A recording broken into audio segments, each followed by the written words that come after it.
Hello दोस्तों, welcome to A1 learning studio. चलते हैं इंग्लिश को उर्दू से सीखने की जर्नी में। सबसे पहले हम पार्ट्स ऑफ स्पीच को समझेंगे। पिछली वीडियो में हमने नाउन को डिटेल से समझा था। अब हम प्रोनाउन को डिटेल से समझेंगे। प्रोनाउन क्या है, कितने हैं और उनको कैसे इस्तेमाल किया जाता है। आगे बढ़ने से पहले आप सभी से रिक्वेस्ट है कि वीडियो को लाइक करें, शेयर करें और सब्सक्राइब करें ताकि आने वाली हर वीडियो की नोटिफिकेशन आपको मिलती रहे। दोस्तों, इंग्लिश लैंग्वेज एक बहुत ही आसान लैंग्वेज है। अगर इसको समझेंगे तो बस थोड़ी सी प्रैक्टिस की ज़रूरत पड़ती है। किसी ने बहुत ही अच्छी बात कही है। Practice makes man perfect. तो जितनी अच्छी तरह हम प्रैक्टिस करेंगे उतनी अच्छी तरह हम इंग्लिश को समझ सकेंगे। So let's begin.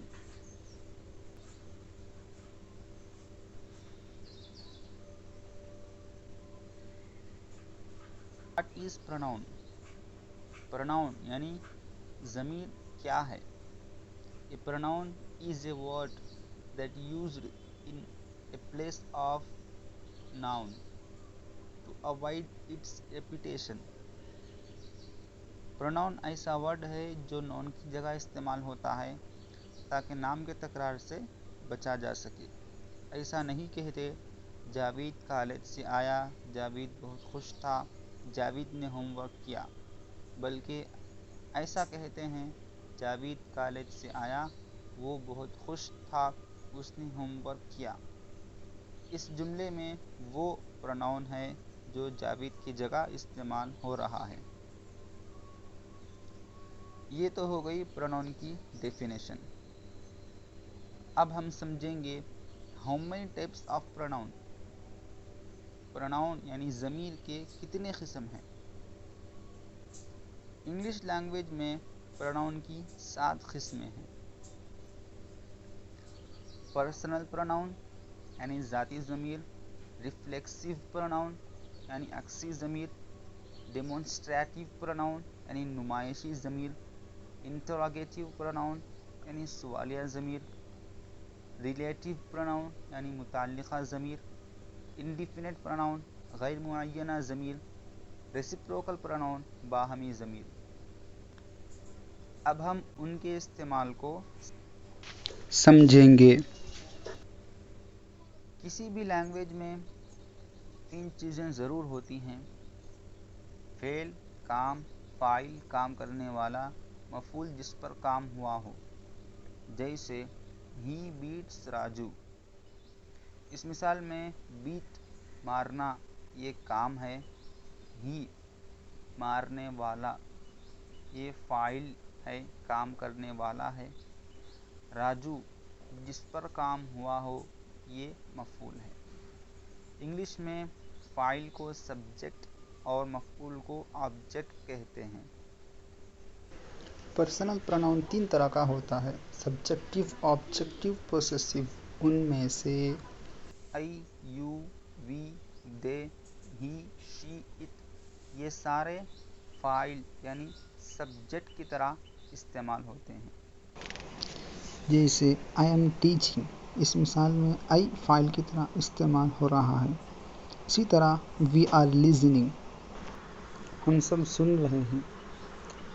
इस मिसाल में वी फाइल की तरह इस्तेमाल हो रहा है। दे आर राइटिंग, वो सब लिख रहे हैं। इस मिसाल में दे फाइल की तरह इस्तेमाल हो रहा है। ही इज़ गोइंग, इस मिसाल में ही फाइल की तरह इस्तेमाल हो रहा है। शी इज़ डांसिंग, इस मिसाल में भी शी फाइल की तरह इस्तेमाल हो रहा है। पर्सनल प्रोनाउन में me, you, us, them, him, her, it ये सारे मफूल की तरह इस्तेमाल होते हैं। जैसे उसने तुम्हें बुलाया, ही कॉल्ड यू। इस मिसाल में यू ये मफूल की तरह इस्तेमाल हो रहा है। इसी तरह तुमने मुझे पहचान लिया, यू रिकॉग्नाइज्ड मी। इस मिसाल में मी मफूल की तरह इस्तेमाल हो रहा है। पर्सनल प्रोनाउन में माई, आवर, यूवर, देयर ये सारे पोसेसिव मिल्कियत यानी ओनरशिप की तरह इस्तेमाल होते हैं। इसे कहते हैं पोसेसिव एडजेक्टिव। और mine, ours, yours, theirs, his, hers, its ये सारे भी पोसेसिव ही की तरह इस्तेमाल होते हैं, बट ये डायरेक्ट पोसेसिव प्रोनाउन की तरह इस्तेमाल होते हैं। और माई, आवर, यूवर, देयर ये सारे पोसेसिव एडजेक्टिव की तरह इस्तेमाल होते हैं। जैसे वो तुम्हारी कार है, वो कार तुम्हारी है, बस इतना सा फ़र्क है। वो तुम्हारी कार में आएगा, दैट इज़ योर कार। वो कार तुम्हारी है, इसमें आएगा दैट कार इज़ योर्स। इसी तरह ये मेरा पेन है, ये पेन मेरा है, दोनों का मतलब एक ही है, बस अल्फाज की हेरा फेरी हो रही है। बस ये मेरा पेन है, इसको इंग्लिश में कहेंगे दिस इज़ माई पेन। ये पेन मेरा है, इसको इंग्लिश में कहेंगे दिस पेन इज़ माइन।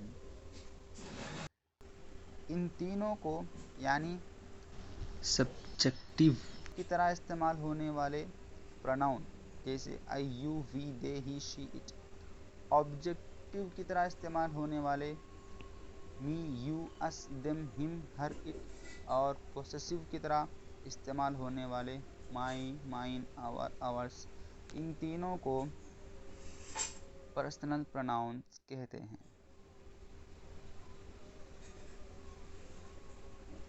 दूसरे नंबर पर है रिफ्लेक्सिव प्रोनाउन यानी अक्सी ज़मीर, जैसे myself, yourself, herself, himself, themself, it self.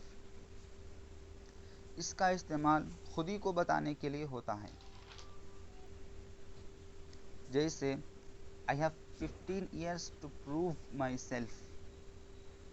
इस मिसाल में माई सेल्फ रिफ्लेक्सिव प्रोनाउन है जो खुदी को बताने के लिए इस्तेमाल हो रहा है। इस मिसाल में माई सेल्फ रिफ्लेक्सिव प्रोनाउन है जो खुदी को बताने के लिए इस्तेमाल हो रहा है। तीसरे नंबर पर है डेमोन्स्ट्रेटिव प्रोनाउन नुमाइशी ज़मीर, उस शख्स या चीज़ की शनाख्त के लिए इस्तेमाल किया जाता है जिसका हवाला दिया जा रहा है। जैसे दैट, दिस, दीज, दोस, सच। मिसाल के तौर पर दिस इज़ माई पेन। इस मिसाल में दिस डेमोन्स्ट्रेटिव प्रोनाउन है। चौथे नंबर पर है इंटरोगेटिव प्रोनाउन सवालिया ज़मीर, जैसे whom, who, which, what, whatever, whomsoever, whosoever। सवालिया ज़मीर इंटरोगेटिव प्रोनाउन ऐसा ज़मीर है जो सवाल पूछने के लिए इस्तेमाल किया जाता है। जैसे हु आर यू। इसमें हु ये सवालिया ज़मीर है जो सवाल पूछने के लिए इस्तेमाल हो रहा है। पांचवा है रिलेटिव प्रोनाउन, ये दो जुमलों को जोड़ने के लिए इस्तेमाल किया जाता है। जैसे this is the house which Rohit built. इस मिसाल में दिस इज़ द हाउस अलग जुमला है, रोहित बिल्ट अलग जुमला है, दोनों जुमलों को विच ने जोड़ दिया है। छठे नंबर पर है इंडेफिनेट प्रोनाउन यानी गैर मुअय्यना ज़मीर, जैसे all, another, every day, everything, each, many, few, nobody, none. ये सारे गैर मुअय्यना ज़मीर हैं। और गैर मुअय्यना ज़मीर यानी इंडिफिनिट प्रोनाउन किसी गैर मखसूस शख्स या चीज़ का हवाला देता है, जैसे someone ate the last piece of apple। इस मिसाल में someone एक इंडिफिनिट प्रोनाउन है जो किसी मखसूस या चीज़ का हवाला नहीं दे रहा है। और सातवां है रेसिप्रोकल प्रोनाउन, बाहमी ज़मीर। बाहमी ज़मीर